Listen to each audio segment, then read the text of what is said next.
কৃষ্ণ চতুর্দশীর রাত। সমস্ত দিক ঘোর অন্ধকারে পরিপূর্ণ। এর মধ্যে মেঘে আকাশ আচ্ছন্ন হয়ে মুষলধারায় বৃষ্টি আরম্ভ হল। ভূত প্রেতরা চারিদিকে ভয়ানক চিৎকার করছে।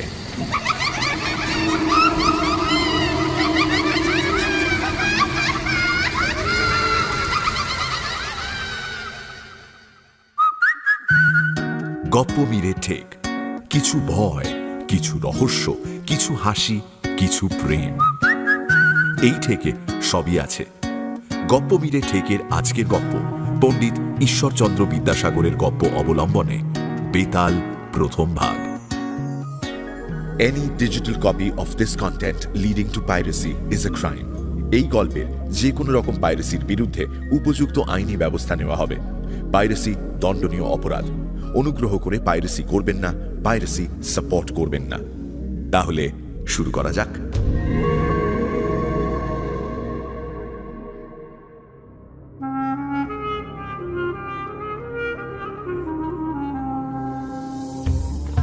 উজ্জয়িনী নগরে এক রাজা ছিলেন। তার নাম গন্ধর্ব সেন। তাঁর ছিল 4 রানী। তাঁদের গর্ভে রাজার 6 পুত্র জন্ম নিল। রাজকুমারেরা সবাই সুপণ্ডিত এবং সব বিষয়েই বিচক্ষণ। কালের নিয়মে রাজার মৃত্যু হলে জ্যেষ্ঠ পুত্র শঙ্কু সিংহাসনে বসলেন। ছোট ছেলে বিক্রমাদিত্য বিদ্যা, নীতি এবং শাস্ত্র অনুশীলনের জন্য বিশেষভাবে বিখ্যাত ছিলেন। কিন্তু সিংহাসনের লোভ সংবরণ করতে না পেরে বড় ভাইকে হত্যা করে বিক্রমাদিত্য রাজা হলেন।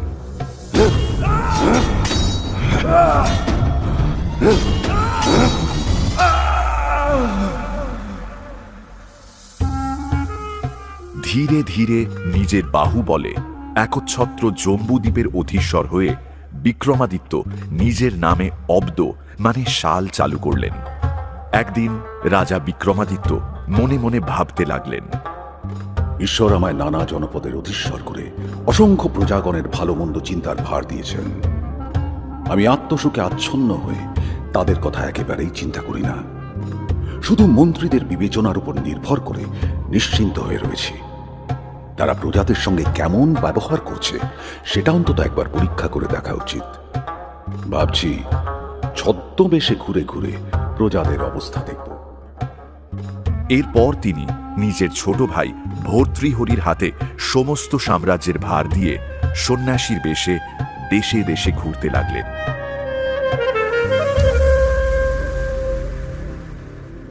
উজ্জয়িনীবাসী এক দরিদ্র ব্রাহ্মণ অনেক বছর কঠোর তপস্যা করছিলেন। তিনি নিজের উপাস্য দেবতার কাছে বর স্বরূপ এক অমর ফল পেয়ে খুশি মনে ঘরে এসে নিজের ব্রাহ্মণীকে বললেন, এই দেখো, দেবতা তপস্যায় তুষ্ট হয়ে আজ আমায় এই ফল দিয়েছেন। বলেছেন এটা খেলে মানুষ অমর হয়। ব্রাহ্মণী শুনে খুব আক্ষেপ করে বললেন, তা অমর হয়ে আর কতদিন এই যন্ত্রণা ভোগ করবে বলো তো? আচ্ছা, তুমি কোন সুখে অমর হওয়ার আশা করছো বলো তো বাবু? বুঝতে পারি না। বরং ঠিক সময় মরণ হলে সাংসারিক কষ্ট থেকে রেহাই পাবো আমরা। গৃহিণীর এই ব্যাকুলতার কথা শুনে কিংকর্তব্য বিমূঢ় হয়ে ব্রাহ্মণ বললেন, ও, আমি তখন না বুঝে এই দেবদত্ত ফল নিয়েছিলাম। এখন তোমার কথা শুনে আমার জ্ঞান হলো। গিন্নি গিন্নি, তুমি যেমন বলবে আমি তাই করব। শোনো, এই ফল রাজামশাইকে দিয়ে এর বদলে বকশিস স্বরূপ অল্প টাকা পয়সা নিয়ে এসো। তাহলে সহজেই আমরা জীবন কাটাতে পারবো। ব্রাহ্মণ গিয়ে রাজার কাছে উপস্থিত হলেন। নিয়ম মেনে আশীর্বাদ করার পর দেবদত্ত ফলের গুণ ব্যাখ্যা এবং আগাগোড়া সমস্ত বিবরণের সত্যতা ব্যাখ্যা করলেন। তারপর শান্ত স্বরে বললেন, মহারাজ, আপনি এই ফল নিয়ে আমায় কিছু অর্থ দিন। আপনি চিরজীবী হলে সমস্ত রাজ্যের মঙ্গল। রাজা ফল নিয়ে 1 লাখ মুদ্রা দান করে ব্রাহ্মণকে বিদায় করলেন। তারপর তিনি মনে মনে ভাবলেন, যে মানুষ অমর এবং চিরতরুণ হলে তিনি আমৃত্যু সুখী হবেন, তাকেই এই ফল দেওয়া প্রয়োজন। আর রাজা জানেন, রানীর যে প্রিয় তাঁর জীবনে আর কেউ নেই। অন্তঃপুরে প্রবেশ করে রাজা প্রাণাধিক প্রিয় রানীর হাতে সেই ফল দিলেন। রানী খুবই আনন্দিত হয়ে ফল নিলেন। রাজা খুশি মনে সভায় ফিরে গিয়ে মন্ত্রীদের সঙ্গে রাজকার্য বিষয়ে আলোচনা করতে লাগলেন। উজ্জয়িনীর নগরপাল রানীর অতি প্রিয় পাত্র। রানী ওই ফলের গুণ ব্যাখ্যা করে নগরপালের হাতে ফল তুলে দিলেন। নগরপাল এক বারাঙ্গনাকে খুবই ভালোবাসত। সে ওই বারাঙ্গনাকে ওই ফলের সমস্ত গুণ ব্যাখ্যা করল, তারপর ফল তুলে দিল তার হাতে। বারাঙ্গনা ফল পেয়ে মনে মনে ভাবল যে সামান্য এক বারবনিতা হয়ে অমরত্ব লাভ করে কি হবে, তার চেয়ে এই ফল রাজাকে দেওয়াই শ্রেয়। রাজা ভর্তৃহরি অমর ফল বারাঙ্গনার হাতে দেখে আশ্চর্য হলেন। ফল নিয়ে পুরস্কার দিয়ে তাকে বিদায় করে ভাবতে লাগলেন, যে ফল তিনি রানীকে দিয়েছিলেন তা কি করে বারাঙ্গনার হাতে যায়। সবিস্তারে অনুসন্ধান করে তিনি আগাগোড়া সমস্ত বিষয় অবগত হলেন। তার মনে হল সংসার অতি নগণ্য, এতে সুখের লেশমাত্র নেই, তাই বৃথা মায়ায় মুগ্ধ হয়ে এতে জড়িয়ে থাকা কোনোভাবেই কল্যাণকর নয়। তাই সংসার জীবন বিসর্জন দিয়ে অরণ্যে গিয়ে ঈশ্বরের আরাধনায় মগ্ন হওয়াই শ্রেয়। তাতেই প্রকৃত পুরুষার্থ অর্থাৎ মোক্ষ লাভ হবে। মনে মনে এই ভেবে অন্তঃপুরে প্রবেশ করে রাজা ভর্তৃহরি রানীকে ফলের ব্যাপারে জিজ্ঞেস করাতে রানী মাথা নেড়ে জানালেন যে তিনি ফল খেয়েছেন। এ কথা শুনে রাজা বিরক্ত হয়ে রানীকে সেই ফল দেখালেন। রানী কিংকর্তব্য বিমূঢ় হয়ে মুখ নামিয়ে রইলেন, কোনো কথা বললেন না।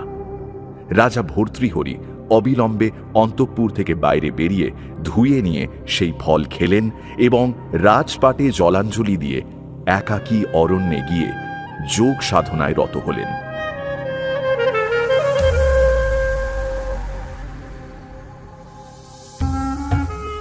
বিক্রমাদিত্যের সিংহাসন রইল শূন্য। উজ্জয়িনী এখন রাজাহীন। দেবরাজ ইন্দ্র এই সংবাদ পাওয়া মাত্রই এক যক্ষকে রক্ষক হিসেবে নিযুক্ত করে পাঠালেন। যক্ষ অত্যন্ত সতর্কতার সঙ্গে রাত দিন নগরীর রক্ষণাবেক্ষণ করতে থাকল। কিছুদিনের মধ্যেই দেশে বিদেশে প্রচার হল রাজা ভর্তৃহরি রাজত্ব পরিত্যাগ করে বনে চলে গেছেন। বিক্রমাদিত্য সেই কথা শুনে অত্যন্ত উৎকণ্ঠিত হয়ে দেশে ফিরলেন। মাঝরাতে যখন তিনি নগরে প্রবেশ করছেন, সেই নগর রক্ষক যক্ষ এসে নিষেধ করে তাঁকে বলল, তুই কে? কোথায় যাচ্ছিস? দাঁড়া, তোর নাম কি? বল। আমি রাজা বিক্রমাদিত্য, নিজের নগরে যাচ্ছি। তুই কে? কি জন্যে আমার পথ রোধ করছিস? বল। দেবরাজ ইন্দ্র আমায় এই নগরের রক্ষক নিযুক্ত করেছেন। তার অনুমতি ছাড়া আমি তোমায় এই অসময় নগরে প্রবেশ করতে দেব না। তুমি যদি সত্যিই রাজা বিক্রমাদিত্য হও, আগে আমার সঙ্গে যুদ্ধ করো, তারপর নগরে যেতে দেবে। রাজা বিক্রমাদিত্য শোনা মাত্রই বদ্ধপরিকর হয়ে যুদ্ধ করতে প্রস্তুত হলেন। যক্ষ তক্ষুনি প্রস্তুত হয়ে তার মুখোমুখি হল। ভয়ঙ্কর যুদ্ধ চলতে লাগল।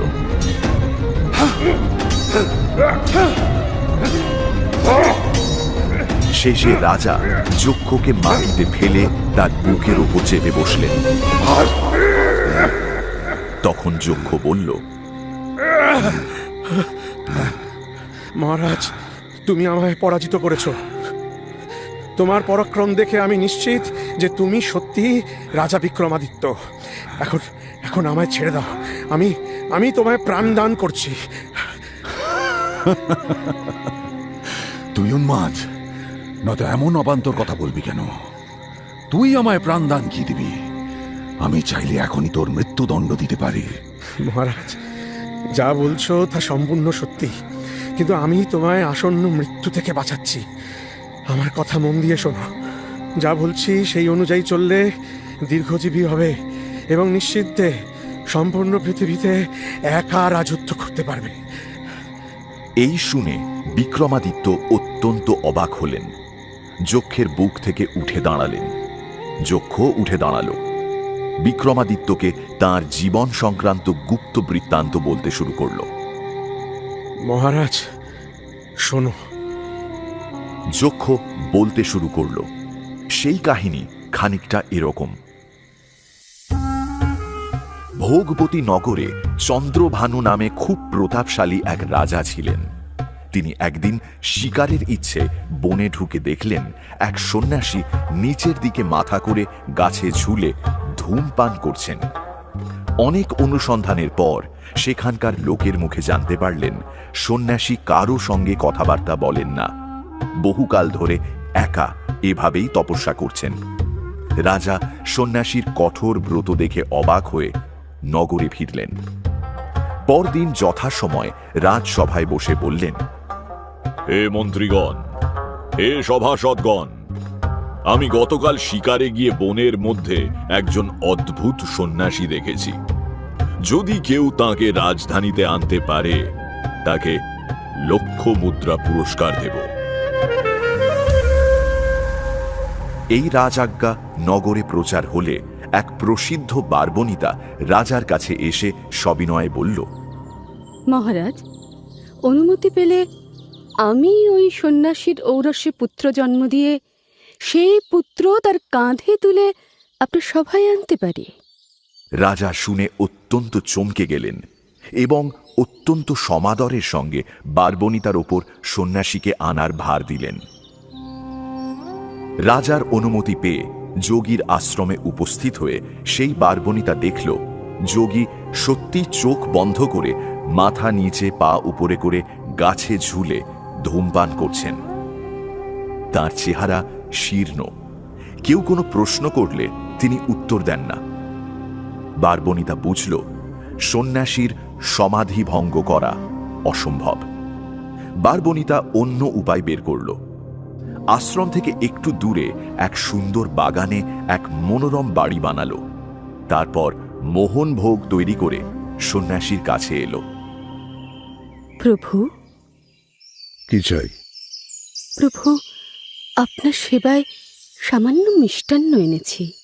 সন্ন্যাসী একটু মিষ্টি খেয়ে দেখলেন, তারপর ধীরে ধীরে পুরোটাই খেয়ে নিলেন। এইভাবে ক্রমাগত কিছুদিন মোহনভোগ খেয়ে তার শরীরে একটু বল সঞ্চার হল।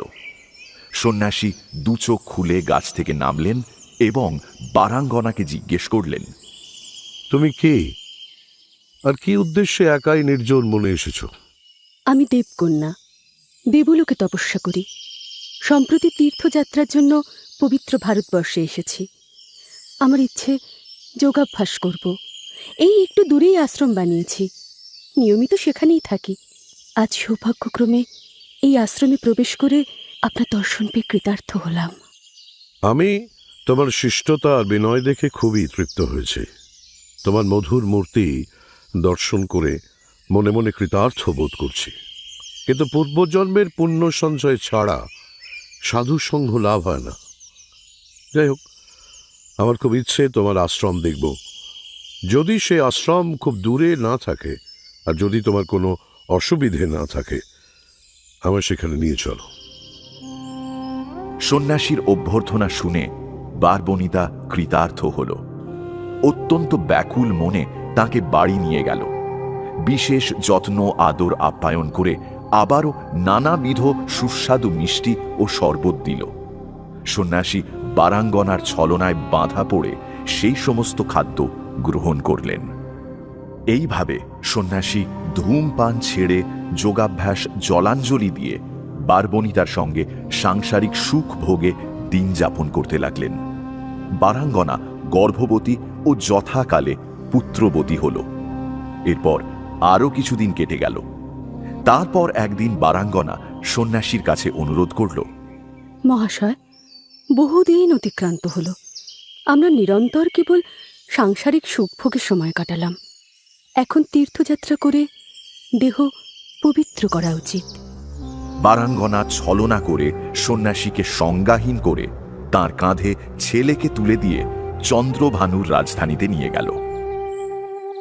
মহারাজ, এই যে, আমি কিন্তু আমার কথা রেখেছি। রাজা চন্দ্রভানু সন্ন্যাসীকে চিনতে পারলেন। সন্ন্যাসীর কাঁধে পুত্র দেখে সভাসদদের বললেন, দেখো দেখো, ও নিজের প্রতিজ্ঞা সম্পূর্ণ করেছে। আমি ওর অসম্ভব বুদ্ধি কৌশলে বিস্মিত হয়েছি। এর বেশি আর কি বলবো, এই বুদ্ধিমতী বারবনিতা চির শুষ্ক নিরস গাছ, পাতা এবং ফুল ও ফলে সাজিয়ে তুলেছে। সভাসদেরা বললেন, মহারাজ ঠিক বলেছেন, এ সেই বারাঙ্গনাই বটে। সত্যি তো, এ তো সেই বারাঙ্গনা। রাজা ও সভাসদগণের কথোপকথনের মাঝে সন্ন্যাসীর চৈতন্য ফিরে এলো। বলা ভালো, তাঁর মোহভঙ্গ হল। তিনি সমস্ত বিষয় বুঝতে পেরে অত্যন্ত আঘাত পেলেন। নিজেকে বারবার ধিক্কার দিয়ে মনে মনে বলতে লাগলেন, ছি ছি ছি, দুরাত্মা চন্দ্রভানু, ছি। ধন সম্পত্তির নেশায় মেতে ধর্ম অধর্মের জ্ঞান হারিয়ে আমার তপস্যা ভঙ্গের জন্য এই দুর্বোধ্য মায়া জাল বিস্তার করেছিল। আর আমিও অত্যন্ত নীচ এই ব্যভিচারিণীর মায়ায় মুগ্ধ হয়ে এতকালের সঞ্চিত কর্ম ফলে বঞ্চিত হলাম। রাগে তার শরীর কাঁপতে লাগল। কাঁধের ছেলেকে মাটিতে নামিয়ে তিনি তৎক্ষণাৎ সেখান থেকে চলে গেলেন। অন্য এক অরণ্যে প্রবেশ করলেন। আগে চেয়েও গভীর মনোযোগ ও অধ্যাবসায় সহকারে যোগ সাধনা করতে লাগলেন এবং কিছুদিন পরে ওই রাজাকে হত্যা করে কৃতকার্য হলেন। গল্প শেষ করে যক্ষ বলল, মহারাজ, তুমি, রাজা চন্দ্রভানু এবং ওই সন্ন্যাসী, এই তিনজন এক নগরে, এক নক্ষত্রে, এক লগ্নে জন্মগ্রহণ করেছিলে। তুমি রাজবংশে জন্মগ্রহণ করে পৃথিবীতে রাজত্ব করছো। চন্দ্রভানু তৈলী বংশে জন্মে ভাগ্যক্রমে ভোগবতী নগরের রাজা হয়েছিল। আর যোগী কামার বংশে জন্ম নিয়ে যত্ন সহকারে যোগ সাধনা করে চন্দ্রভানুর প্রাণ বধ করেছে। এরপর তাকে বেতাল করে শ্মশানের মধ্যে শিরীষ গাছে ঝুলিয়ে রেখেছে। এখন তার একটাই উদ্দেশ্য, তোমার প্রাণ সংহার করা। এতে কৃতকার্য হলেই তার অভীষ্ট সিদ্ধ হয়। যদি তুমি তার হাত থেকে নিস্তার পাও, বহুদিন বিনা বাধায় রাজ্য ভোগ করতে পারবে। আমি বিস্তারিত সব বলে তোমায় সতর্ক করে দিলাম। তুমি এ বিষয়ে একটু অসতর্ক থাকবে না। যক্ষ উপদেশ দিয়ে যথাস্থানে ফিরে গেল। রাজা শুনে আশ্চর্য হলেন, ভীত এবং বিচলিতও হলেন। নানা রকম চিন্তা করতে করতে রাজপ্রাসাদে প্রবেশ করলেন তিনি। পরদিন সকালে সিংহাসনে উপবিষ্ট হলেন। ভৃত্য এবং প্রজারা বহুদিন পরে রাজার দর্শন পেয়ে খুশির জোয়ারে মগ্ন হল।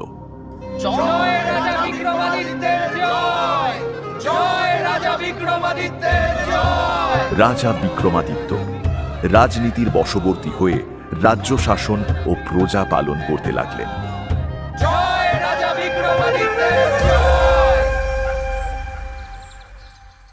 কিছুদিন পরে শান্তশীল নামে এক সন্ন্যাসী এসে উপস্থিত হল বিক্রমাদিত্যের সভায়। তার হাতে একখানা বেল ফল। এ নাও বিক্রমাদিত্য। তিনি বিক্রমাদিত্যের হাতে বেল দিয়ে তাকে আশীর্বাদ করে ঘরের মধ্যে আসন পেতে তার উপর বসলেন। কিছুক্ষণ কথাবার্তা হল। তারপর রাজার কাছে বিদায় নিয়ে সন্ন্যাসী সভা থেকে বেরিয়ে গেলেন। রাজা বিক্রমাদিত্য মনে মনে ভাবলেন, যক্ষ যে সন্ন্যাসীর কথা বলেছিল, এই কি সেই ব্যক্তি? যাই হোক, এই ফল একেবারেই খাওয়া উচিত নয়। রাজা কোষাধ্যক্ষের হাতে বেল দিয়ে বললেন, তুমি এই বেল সাবধানে রাখবে। এরপর সন্ন্যাসী রোজ রাজ দর্শন করতে লাগলেন, সাথে বেল ফলও দান করতে লাগলেন।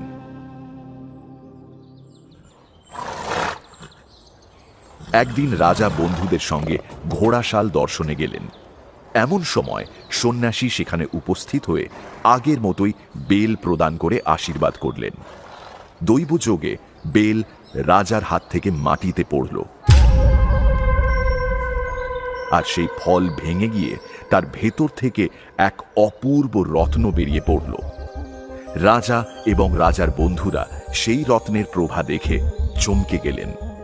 রাজা যোগীকে জিজ্ঞেস করলেন, মহাশয়, আপনি কি জন্যে আমায় এই রত্নগর্ভ বেল দিলেন?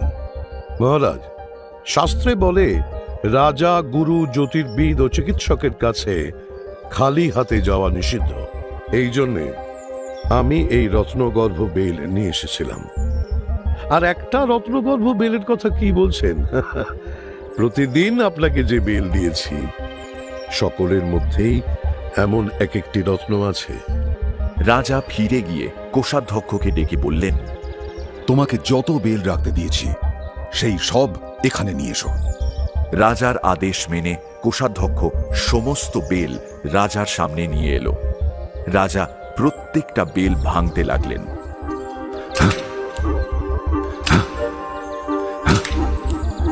তিনি দেখলেন সবকটা বেলের মধ্যেই এক একটা রত্ন আছে। দেখে তিনি যার পর নাই আনন্দিত হলেন, আশ্চর্য হলেন। সঙ্গে সঙ্গে রাজসভায় এক জহুরিকে ডাকলেন। ওই সমস্ত রত্নের পরীক্ষা করতে আদেশ দিয়ে বললেন, জহুরি, তুমি এই প্রত্যেকটি রত্নের মূল্য নির্ধারণ করে দাও।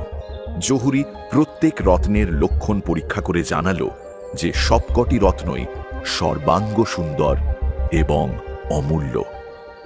রাজা এই কথা শুনে ভীষণ খুশি হয়ে যথাযথ পারিশ্রমিক দিয়ে জহুরিকে বিদায় দিলেন এবং হাত ধরে সন্ন্যাসীকে সিংহাসনে বসিয়ে বললেন, মহাশয়, আমার সমস্ত সাম্রাজ্য আপনার দেওয়া রত্নের সমতুল্য হবে না। আপনি সন্ন্যাসী হয়ে এসব অমূল্য রত্ন কোথায় পেলেন? আমাকে এসব দেওয়ার কি উদ্দেশ্য? দয়া করে আমাকে বলুন। শান্তশীল সন্ন্যাসী বললেন, এসব কথা সর্বসমক্ষে বলা উচিত নয়। যদি অনুমতি হয় নির্জনে গিয়ে বলি। মহারাজ, নীতিজ্ঞেরা বলেন পরামর্শ ষড়যন্ত্রীর কানে গেলে অব্যক্ত থাকে না, তাতে কার্যহানির প্রবল সম্ভাবনা। এই শুনে রাজা সন্ন্যাসীকে আড়ালে নিয়ে গিয়ে বললেন, যোগীশ্বর, আপনি আমায় এত রত্ন দিলেন, কিন্তু একদিনও আমার ঘরে খাদ্য বা জল গ্রহণ করলেন না। এই জন্য আমি আপনার কাছে অত্যন্ত লজ্জিত। আপনার কোনো অভিপ্রায় থাকলে বলুন, আমি প্রাণ থাকতে তা সম্পাদন করতে বিমুখ হব না। মহারাজ, গোদাবরী তীরে শ্মশানে মন্ত্রসিদ্ধ হওয়ার সংকল্প করেছি, তাতে অষ্টসিদ্ধি লাভ হবে। তাই তোমার কাছে আমার প্রার্থনা এই যে তুমি একদিন সন্ধ্যা থেকে সকাল পর্যন্ত আমার সঙ্গে থাকবে। তুমি সঙ্গে থাকলেই আমার মন্ত্রসিদ্ধি হবে। বেশ, অবশ্যই যাব। আপনি দিন ঠিক করে বলুন। তুমি আগামী ভাদ্র কৃষ্ণ চতুর্দশীতে সন্ধ্যার সময় একা আমার কাছে আসবে। আপনি নিশ্চিন্ত থাকতে পারেন, আমি অবশ্যই যথাসময়ে আপনার আশ্রমে উপস্থিত হব। রাজাকে প্রতিশ্রুতিবদ্ধ করে বিদায় নিয়ে সন্ন্যাসী নিজের আশ্রমে ফিরে গেলেন।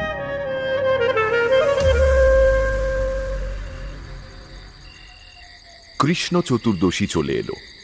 শান্তশীল সন্ন্যাসী সন্ধ্যের সময় প্রয়োজনীয় দ্রব্য সামগ্রী সংগ্রহ করে শ্মশানে যোগাসনে বসলেন।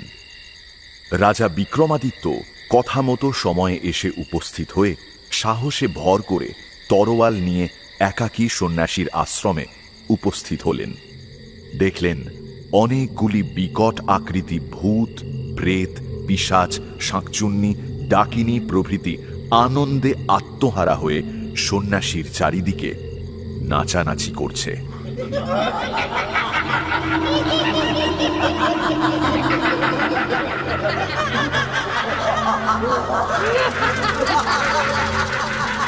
সন্ন্যাসী যোগাসনে বসে দু হাতে দুটো নরকঙ্কাল নিয়ে বাজনা বাজাচ্ছেন। এমন ভয়াবহ দৃশ্য দেখেও রাজা বিক্রমাদিত্য একটুও ভয় পেলেন না। যথাযথ ভক্তিভরে প্রণাম করে হাত জোড় করে বললেন, মহাশয়, এ দাস উপস্থিত, আমাকে আদেশ দিয়ে কৃতার্থ করুন। যোগী আশীর্বাদ করে সামনে রাখা আসনের দিকে আঙুল দেখিয়ে বললেন, বসো মহারাজ, ওই আসনে বসো। রাজা তাঁর আদেশ মতো আসন গ্রহণ করলেন। এদিকে সন্ন্যাসী আর কিছুই বলছেন না। কিছুক্ষণ পরে রাজা বিক্রমাদিত্য নিজেই আবার বললেন, মহাশয়, দাসের প্রতি কি আদেশ আছে? মহারাজ, তোমার কথার দাম দেখে আমি অত্যন্ত সন্তুষ্ট হয়েছি। বুঝলাম সৎ পুরুষেরা জীবন থাকতে প্রতিজ্ঞা পালনে বিমুখ হন না। যাই হোক, যখন দয়া করে এসেইছ, একটি বিষয়ে আমাকে সাহায্য করো। 2 ক্রোশ দক্ষিণে এক শ্মশান আছে। সেখানে দেখতে পাবে এক শিরীষ গাছে একটা মড়া ঝুলছে। ওই মৃতদেহ আমার কাছে নিয়ে এসো। যথা আজ্ঞা মহাশয়। কথা শেষ করে বিক্রমাদিত্য তৎক্ষণাৎ প্রস্থান করলেন। রাজাকে মৃতদেহ আনতে পাঠিয়ে বিধি অনুযায়ী সমস্ত আয়োজন করে সন্ন্যাসী পুজোয় বসলেন। কৃষ্ণ চতুর্দশীর রাত, সমস্ত দিক ঘোর অন্ধকারে পরিপূর্ণ। এর মধ্যে মেঘে আকাশ আচ্ছন্ন হয়ে মুষলধারায় বৃষ্টি আরম্ভ হল। ভূত প্রেতরা চারিদিকে ভয়ানক চিৎকার করছে।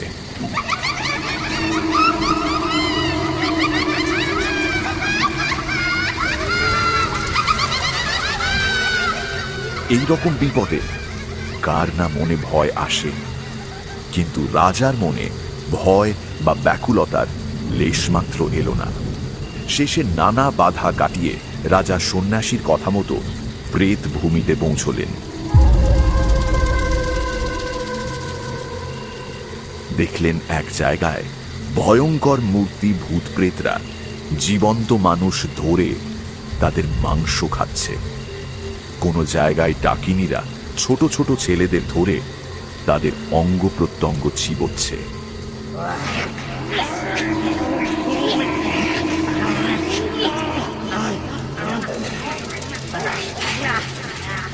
রাজা এদিক ওদিক অনেক খুঁজে শেষে একটা শিরীষ গাছের কাছে গিয়ে দেখলেন তার মূল থেকে মগডাল পর্যন্ত প্রত্যেকটা ডালপালা পাতা জ্বলছে, আর চারিদিকে অনবরত ভয়ানক সব শব্দ হচ্ছে।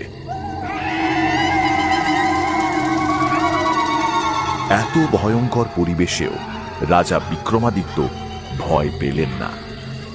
তার মনে হলো এই গাছেই সেই মড়া থাকতে পারে। গাছের সামনে গিয়ে দেখলেন মড়া দড়ি বেঁধে উল্টো হয়ে ঝুলে রয়েছে। পরিশ্রম সফল বুঝে রাজা অত্যন্ত খুশি হলেন এবং নির্ভয়ে গাছে উঠে মড়ার বাঁধা দড়ি ছিঁড়ে দিলেন।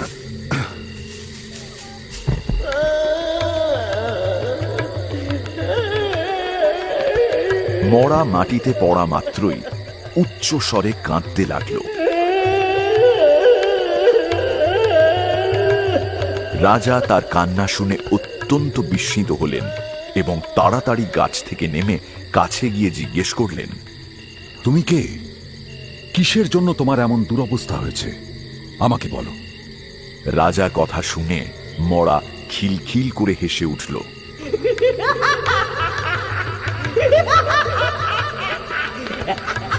রাজা এই দেখে শুনে অত্যন্ত বিস্মিত হলেন, খানিক চিন্তিতও হলেন।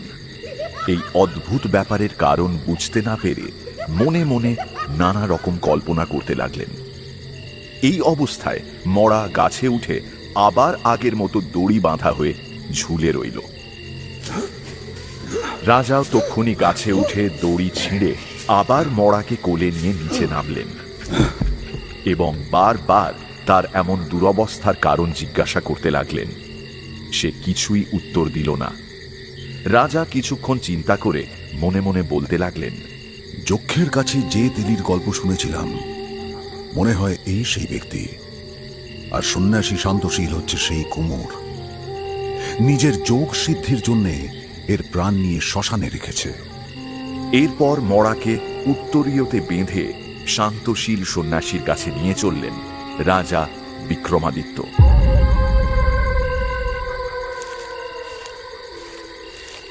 অর্ধেক পথে উপস্থিত হলে পিঠে থাকা বেতাল বিক্রমাদিত্যকে জিজ্ঞেস করল, ওহে বীর পুরুষ, তুমি কে? আমায় কোথায় নিয়ে যাচ্ছ? কেনই বা নিয়ে যাচ্ছ? আমি রাজা বিক্রমাদিত্য শান্তশীল নামের এক যোগীর আদেশ অনুসারে তোমায় তাঁর আশ্রমে নিয়ে যাচ্ছি।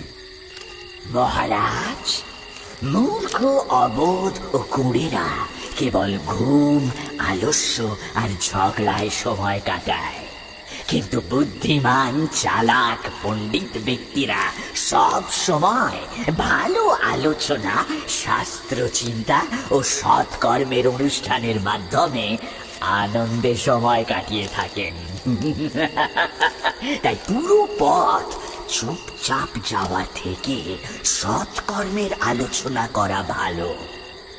শোনো মহারাজ, আমি তোমায় এক একটি প্রসঙ্গ বলবো। প্রত্যেক প্রসঙ্গের শেষে একটা প্রশ্ন করব। যদি তুমি সেই প্রশ্নের সঠিক উত্তর দাও, তক্ষুনি ফিরে গিয়ে গাছে ঝুলব। আর যদি জেনেও সঠিক উত্তর না দাও, সঙ্গে সঙ্গে তোমার বুক চিরে তোমার মৃত্যু হবে। রাজা অগত্যা তার প্রস্তাবে সম্মত হয়ে তাকে সন্ন্যাসীর আশ্রমে নিয়ে চললেন এবং বেতালও গল্প শুরু করল।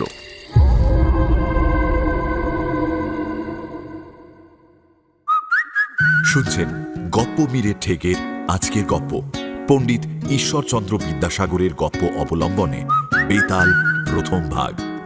এখনো যদি ঠেকে সাবস্ক্রাইব না করে থাকেন তাহলে কিন্তু ঠকবেন। Subscribe to my channel and do not forget to click on the bell icon for notifications. তাহলে বাকিটা শোনা যাক।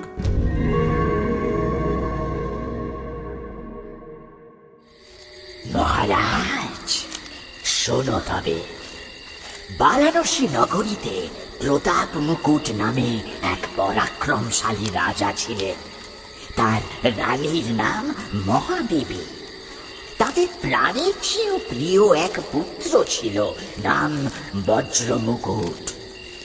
একদিন রাজকুমার একমাত্র মন্ত্রীর ছেলেকে সঙ্গে নিয়ে শিকারে গেলেন। তিনি নানা বনে ঘুরে শেষে এক ঘন অরণ্যে প্রবেশ করলেন। অরণ্যের মাঝামাঝি এক অতি সুন্দর দিঘি ছিল। সেই দিঘির কাছে উপস্থিত হয়ে দেখলেন ওই দিঘির স্বচ্ছ জলে হাঁস, বক, চক্রবাক প্রভৃতি নানা রকমের জলচর পাখিরা খেলা করছে। ফুলের সুগন্ধে চারিদিক সুরভিত হয়ে আছে। মৌমাছিরা মধু গন্ধে মোহিত হয়ে গুনগুন আওয়াজ করে এদিক ওদিক ঘুরে বেড়াচ্ছে। তীরবর্তী গাছেরা নতুন পাতা, ফল, ফুলে সুসজ্জিত রয়েছে। তাদের ছায়া অতি মধুর। শীতল সুগন্ধি সুবাস মৃদু মন্দ বয়ে চলায় পরিবেশ অত্যন্ত মনোরম। সমস্ত শ্রান্তি ক্লান্তি যেন এক মুহূর্তে দূর হয়ে যায়। এই অত্যন্ত মনোরম স্থানে কিছুক্ষণ ঘোরাফেরা করে রাজকুমার বজ্রমুকুট ঘোড়া থেকে নামলেন। গাছের বকুল গাছের কাণ্ডে ঘোড়াকে বেঁধে রাজকুমার বজ্রমুকুট দিঘিতে ডুব দিয়ে স্নান করলেন। তারপর একটু দূরে দেবাদিদেব মহাদেবের মন্দিরে প্রবেশ করে পুজো দিয়ে প্রণাম করে কিছুক্ষণ পরে বাইরে এলেন। ঠিক ওই সময় এক রাজকন্যাও নিজের সহচরীদের সঙ্গে দিঘির অন্য পাড়ে উপস্থিত হয়ে স্নান আর পুজো শেষ করে গাছের ছায়ায় ঘুরে বেড়াচ্ছিলেন। দৈবযোগে তার ও বজ্রমুকুটের চার চোখ এক হলো। তার অতুলনীয় সৌন্দর্য দেখে রাজকুমার মুগ্ধ হলেন। রাজকুমারীও বজ্র মুকুটকে দেখে ধন্য হয়ে মাথায় থাকা পদ্ম হাতে নিলেন। এরপর কানে ঠেকিয়ে দাঁতে কেটে পায়ের তলায় ফেলে দিলেন। আবারও তুলে নিয়ে বুকে রেখে বারবার রাজপুত্রের দিকে প্রেমময় ভাবে দেখতে দেখতে নিজের প্রিয় বান্ধবীদের সঙ্গে চলে গেলেন। কুমারী ধীরে ধীরে চোখের আড়াল হলে রাজকুমার বিরহ বেদনায় অত্যন্ত অস্থির হয়ে উঠলেন। মন্ত্রীপুত্রের কাছে গিয়ে সলজ্জ মুখে বললেন, সখা, আজ আমি এক পরম সুন্দরী নারী দর্শন করেছি। তার নামধাম কিছুই জানতে পারিনি, কিন্তু প্রতিজ্ঞা করেছি তাকে না পেলে প্রাণ ত্যাগ করব। মন্ত্রীপুত্র সব কিছু দেখে শুনে অবিলম্বে তাকে বাড়ি ফিরিয়ে নিয়ে গেলেন। এরপর রাজকুমার দুঃসহ বিরহ বেদনায় একেবারেই অধৈর্য হয়ে উঠেছেন। শাস্ত্র চিন্তা, কথাবার্তা, রাজকার্যের আলোচনা, নাওয়া খাওয়া প্রভৃতি আবশ্যিক কাজ পর্যন্ত ছেড়ে দিয়েছেন। একাকী নির্জনে বিষণ্ণ মনে দিন যাপন করছেন। শেষমেশ মনোরঞ্জনের কোনো উপায় না দেখে নিজের হাতে সেই নারীর প্রতিকৃতি আঁকলেন। দিন রাত কেবল সেই প্রতিকৃতির দর্শন করেন, কারো সঙ্গে আলাপ আলোচনা করেন না। কেউ কিছু জিজ্ঞাসা করলে উত্তর দেন না। মন্ত্রীপুত্র রাজপুত্রের এরূপ দশা দেখে উপদেশের ছলে নানাভাবে তিরস্কার করলেন। ছি ছি রাজকুমার, সারাদিন শুধু ওই একটাই চিন্তা করে যাচ্ছ। নিজের কি অবস্থা করেছো তুমি? আমি জানি না আমার কি অবস্থা। হিতাহিত জ্ঞান, সুখ দুঃখ বিবেচনা করার ক্ষমতা আমার নেই। প্রতিজ্ঞা করেছি, মনোবাঞ্ছা পূরণ না হলে প্রাণ ত্যাগ করব।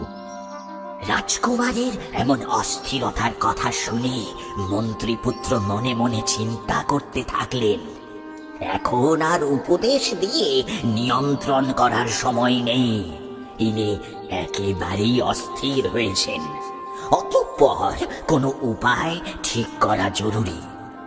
এরপর তিনি রাজকুমারকে জিজ্ঞেস করলেন, আচ্ছা বন্ধু, যাওয়ার সময় সেই নারী তোমাকে কিছু বলেছিল, বা তুমি তাকে কিছু বলেছিলে? না বন্ধু, আমি তাকে কিছু বলিনি, এবং সেই অনিন্দ সুন্দরীও আমায় কোনো কথা বলেনি। তাহলে তো তার আশা দুঃসাধ্য মনে হচ্ছে। দেখো বন্ধু, যদি সেই সুলোচনার দেখা না পাই, তাহলে কিন্তু আমি প্রাণ ত্যাগ করব। বুঝলাম। আচ্ছা, ভালো করে ভেবে দেখো তো, যাওয়ার সময় সেই নারী তোমাকে কোনো ইশারা করেছিল কিনা? রাজকুমার পদ্মের বিবরণ ব্যাখ্যা করলেন। শুনে মন্ত্রীপুত্র বললেন, আর চিন্তা নেই বন্ধু, আমি এই ইশারার সারমর্ম বুঝেছি। তোমার এই স্বপ্ন সুন্দরীর নাম ধাম মনে হয় আমি বুঝতে পারছি।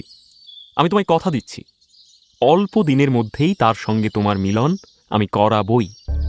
শোনো, অতিরিক্ত অধৈর্য হলেই মনোবাঞ্ছা পূর্ণ হয় না। ধৈর্য ধরো। যদি বুঝে থাকো বিশদে বলো বন্ধু, শুনে আপাতত মনকে শান্ত করি। শোনো বন্ধু, তুমি বললে সেই নারী পদ্মফুল মাথা থেকে নামিয়ে কানে ঠেকিয়েছিল। এর অর্থ তিনি কর্ণাট নগরে বাস করেন।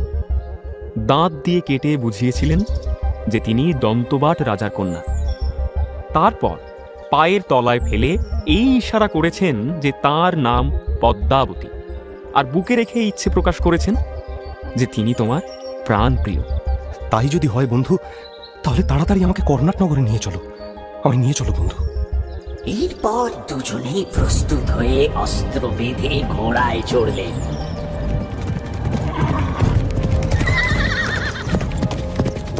কয়েকদিন পর কর্ণাট নগরে উপস্থিত হয়ে তারা রাজবাড়ির কাছে গিয়ে দেখলেন এক বৃদ্ধা নিজের বাড়ির দরজায় বসে আছেন।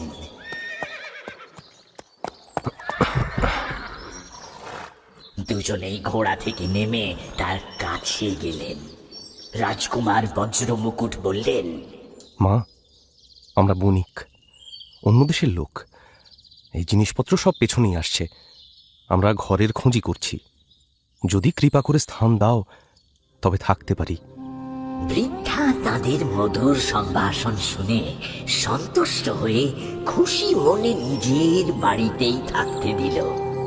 কিছুদিন থাকার পরে বৃদ্ধার সঙ্গে তাদের বেশ ভাব জমে গেল। মন্ত্রীপুত্র বৃদ্ধাকে জিজ্ঞেস করলেন, মা, কতজন আছেন তোমার পরিবারে? তোমার সংসার কি করে চলে? আমার ছেলে রাজ সংসারে কাজ করে, রাজার অতি প্রিয় পাত্র। রাজার কন্যার নাম পদ্মাবতী। আমি তার ধাইমা ছিলাম। এখন আমার বয়স হয়েছে, আর কাজ করতে পারি না। অবশ্য প্রয়োজনও পড়ে না, রাজাই অন্ন বস্ত্রের ব্যবস্থা করে দেন। আর রাজকন্যা রাজকন্যা আমাকে ভীষণ ভালোবাসেন। প্রতিদিন একবার করে তার সাথে দেখা করতেই হবে। এ কথা শুনে রাজপুত্র বললেন, কাল যখন রাজবাড়িতে যাবে আমায় বলবে, আমি তোমায় দিয়ে রাজকন্যার কাছে কোনো খবর পাঠাবো। যদি প্রয়োজন থাকে বলো, আজই আমি রাজকন্যাকে জানিয়ে আসি। তুমি রাজকন্যাকে বলবে? তাহলে বলো মা, শুক্লা পঞ্চমীতে দিঘির তীরে যে রাজকুমারকে সে দেখেছিল, সে তোমার ইশারা অনুসরণ করে পৌঁছেছে। এই কথা শোনা মাত্র বৃদ্ধা লাঠি হাতে নিয়ে রাজবাড়িতে গেলেন। কন্যার অন্দরমহলে প্রবেশ করে দেখলেন রাজকন্যা একাকিনী নিভৃতে বসে আছেন। বৃদ্ধা সামনাসামনি হওয়া মাত্র রাজকন্যা সমাদর করে বসতে আসন দিলেন। বৃদ্ধা আসনে বসে বললেন, বাছা, ছোটবেলায় অনেক যত্নে তোমায় মানুষ করেছি। এখন ভগবানের কৃপায় তুমি যুবতী হয়েছ। আমার মনের একান্ত ইচ্ছা এবার এক উপযুক্ত পাত্রের সঙ্গে তোমার বিবাহ হোক। শোনো, তোমাকে একটা কথা বলি। শুক্লা পঞ্চমীতে দিঘি তীরে যে রাজকুমারের মন তুমি চুরি করে এনেছিলে, তিনি আমার বাড়িতে এসেছেন।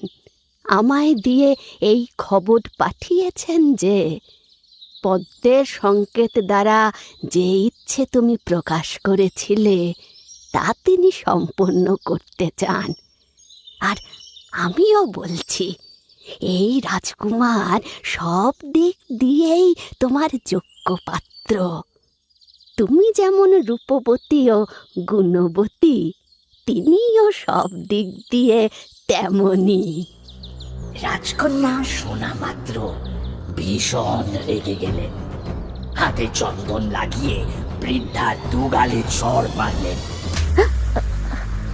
এরপর রাজকন্যা বৃদ্ধাকে বললেন, তুমি এই মুহূর্তে আমার অন্তঃপুর থেকে বেরিয়ে যাও।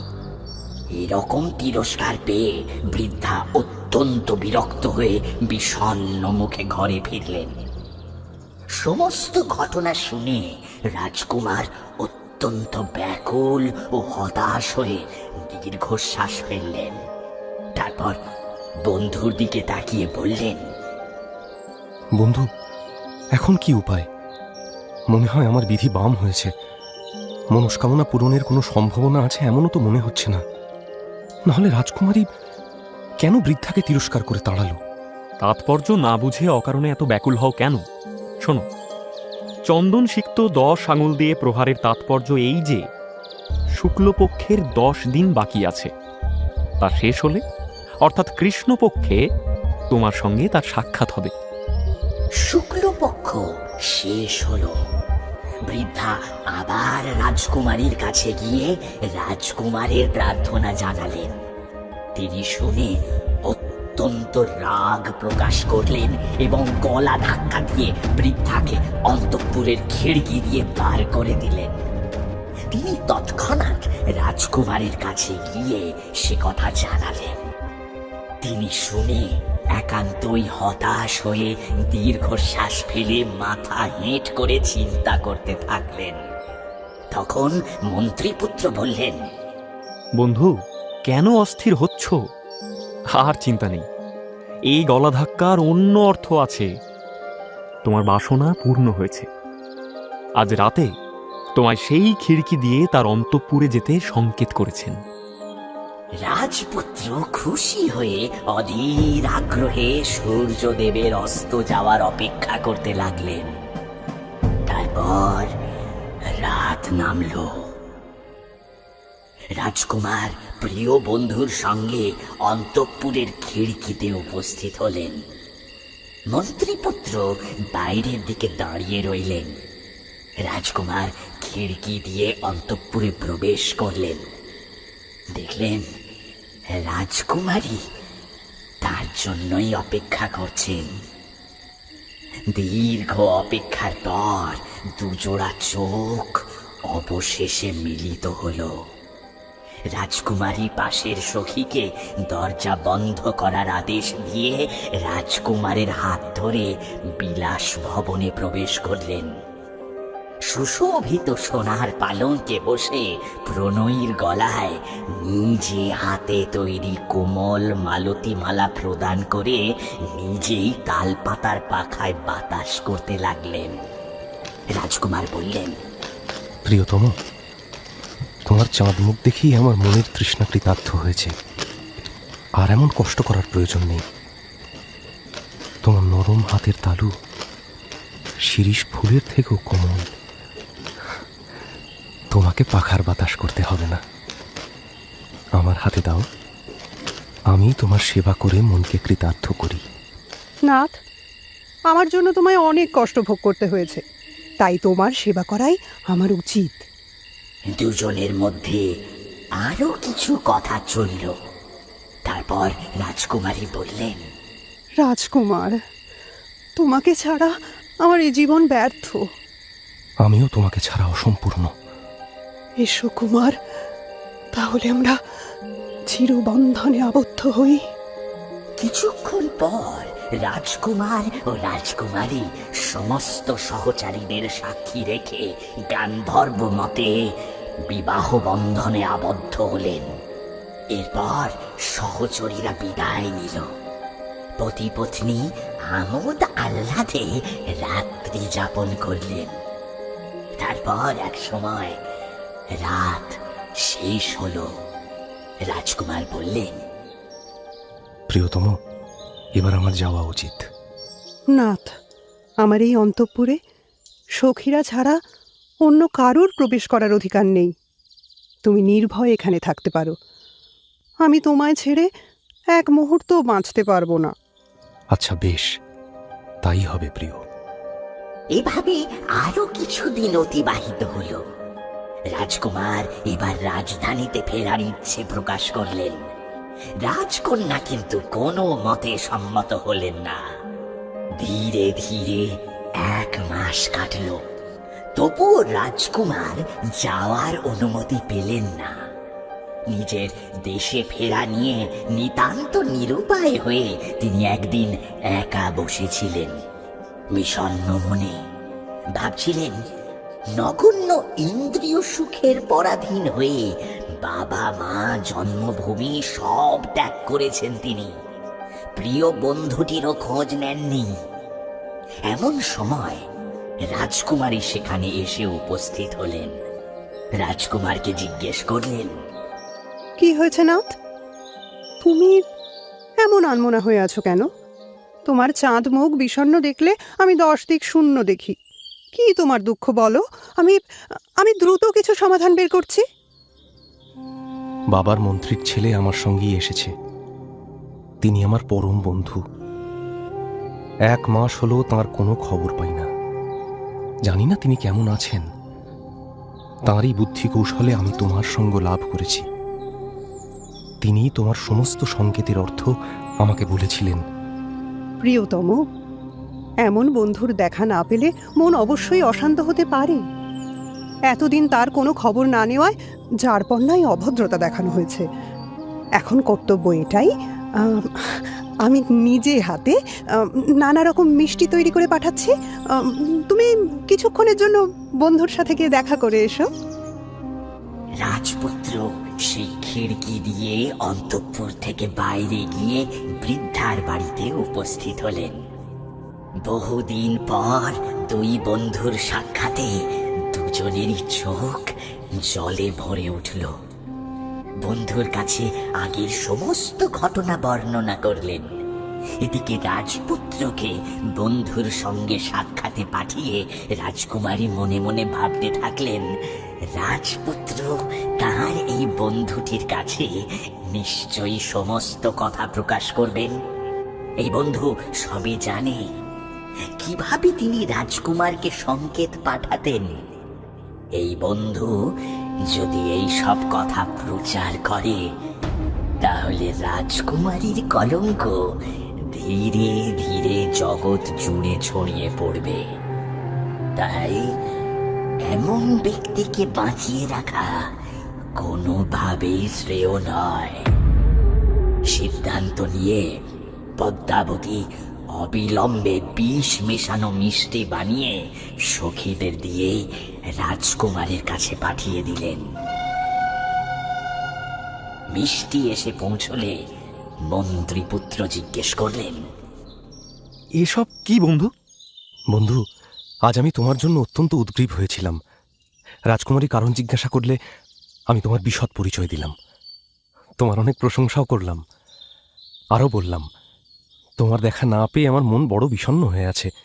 রাজকন্যা তোমার বিশদে পরিচয় পেয়ে অত্যন্ত সন্তুষ্ট হয়েছেন এবং আমাকে আগে পাঠিয়ে দিয়ে নিজের হাতে এসব বানিয়ে তোমার জন্য পাঠিয়েছেন। আমায় বলেছেন তুমি নিজের সামনে তাকে মিষ্টি খাইয়ে আসবে।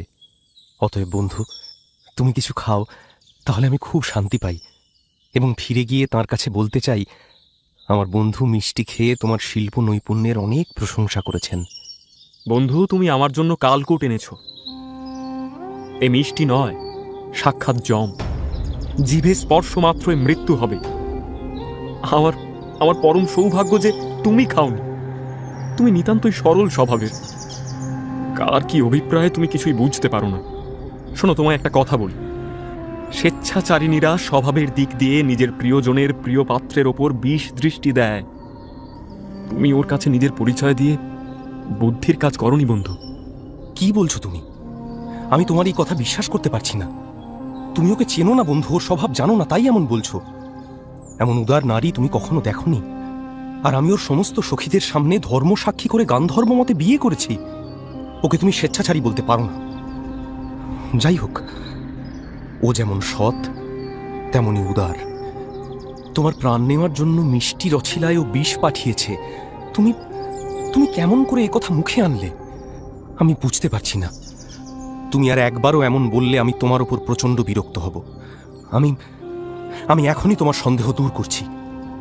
এই বলে একটি নাড়ু নিয়ে রাজকুমার বিড়ালকে খাওয়ালেন। বিড়ালটির তৎক্ষণাৎ মৃত্যু হল।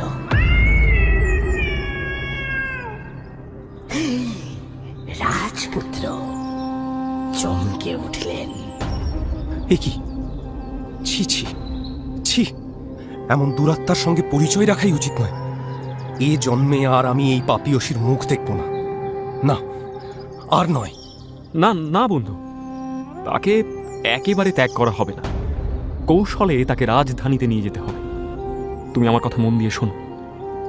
আজ তুমি পদ্মাবতীর কাছে গিয়ে আগের চেয়ে অনেক বেশি ভালোবাসা দেখাবে এবং বলবে যে তোমার আমার সঙ্গে দেখা হয়েছে, তুমি আমাকে মিষ্টি খাইয়েছো এবং তারপর মিষ্টি খাওয়ার পরে আমি আস্তে আস্তে ঘুমিয়ে পড়ি। তুই যেখানে বন্ধুর পরামর্শে রাজকুমার পদ্মাবতীর কাছে গেলেন। এই কথা সে কথার পর পদ্মাবতী জিজ্ঞেস করলেন, নাথ, তোমার বন্ধু মিষ্টি খেয়েছিল? হ্যাঁ, কিন্তু মিষ্টি খাওয়ার পরেই ও ঘুমিয়ে পড়ল। আমার তোমার জন্য মন কেমন করছিল। আমি তাই ওর ঘুম ভাঙা পর্যন্ত অপেক্ষা করতে পারিনি। চলে এসেছি তোমার কাছে।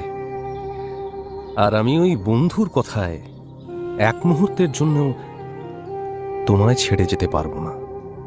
পদ্মাবতী রাজকুমারের কথা বিশ্বাস করলেন। দিন ফুরিয়ে রাত নেমে এলো। এরপর পদ্মাবতী ঘুমিয়ে পড়লে বন্ধুর পরামর্শ মতো পদ্মাবতীর সমস্ত গয়না চুরি করে ওর বাম উরুতে ত্রিশূলের চিহ্ন এঁকে দিয়ে পালিয়ে এলেন বৃদ্ধার বাড়িতে। পরদিন সকালে মন্ত্রীপুত্র সন্ন্যাসীর বেশে এক শ্মশানে উপস্থিত হলেন। নিজে গুরুদেব সাজলেন আর রাজপুত্রকে শিষ্য সাজালেন।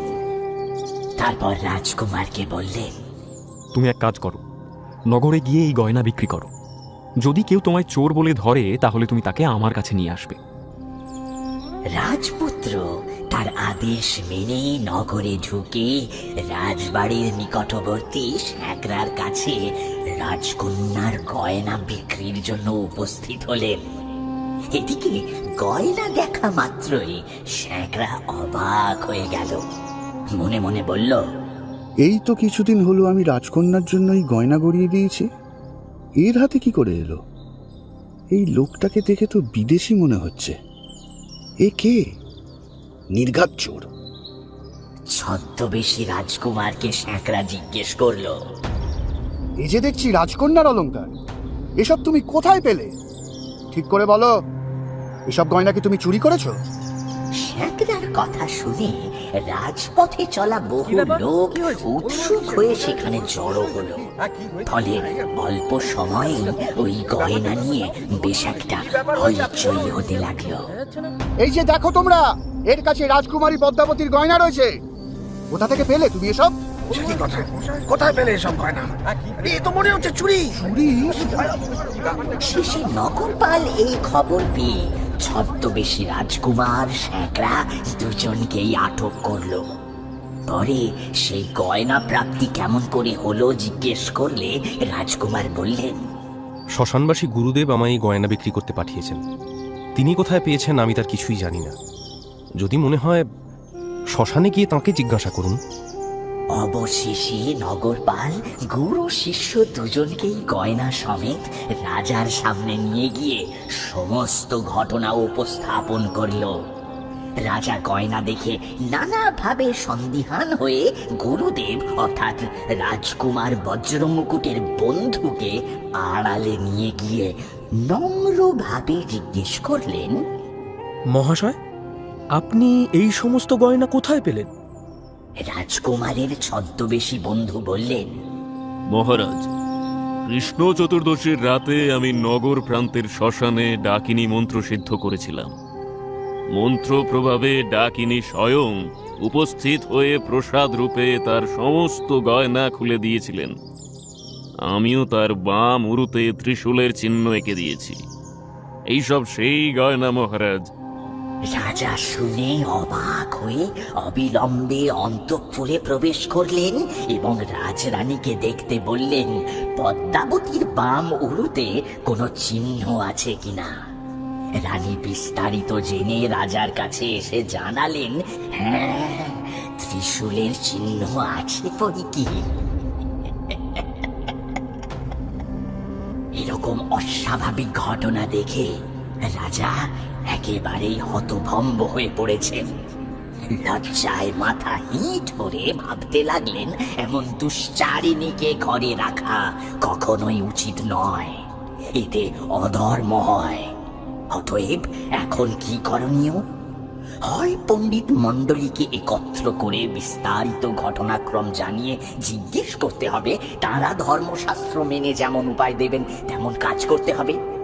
কিন্তু পণ্ডিত মণ্ডলীকে একত্র করে উপায় জিজ্ঞেস করলে রাজার এই কলঙ্ক ধীরে ধীরে দেশে বিদেশে প্রচার হয়ে যাবে। তার চেয়ে এই সন্ন্যাসীর কাছেই এর পরামর্শ জিজ্ঞেস করা ভালো। রাজা তাকে জিজ্ঞেস করলেন, মহাশয়, ধর্মশাস্ত্রে দুশ্চরিত্রা নারীর বিষয়ে কেমন শাস্তি নিরূপণ করা আছে?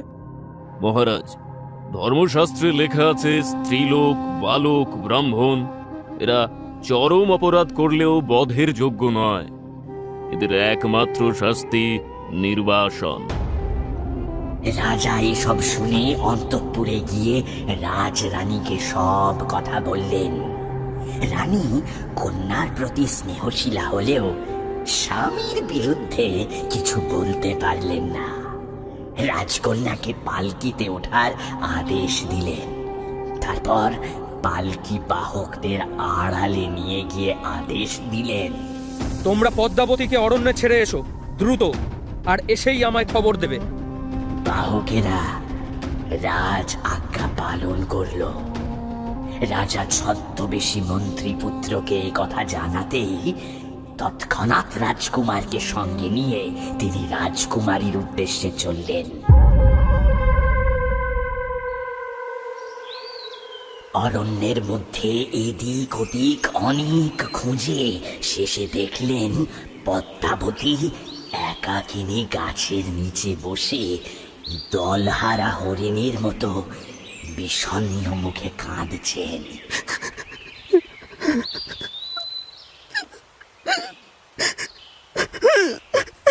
রাজকুমারকে দেখে পদ্মাবতী হতবাক। তুমি এখানে?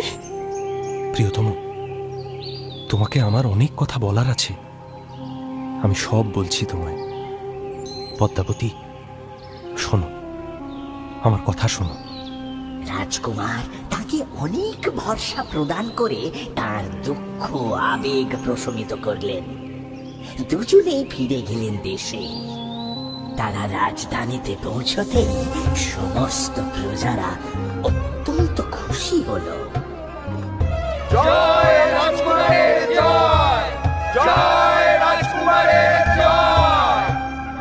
রাজা প্রতাপ মুকুট পুত্র এবং পুত্রবধূকে পেয়ে খুশির জোয়ারে মগ্ন হয়ে নগরে মহোৎসবের আদেশ দিলেন। আমার গল্প এখানেই শেষ। এবার প্রশ্নের পালা।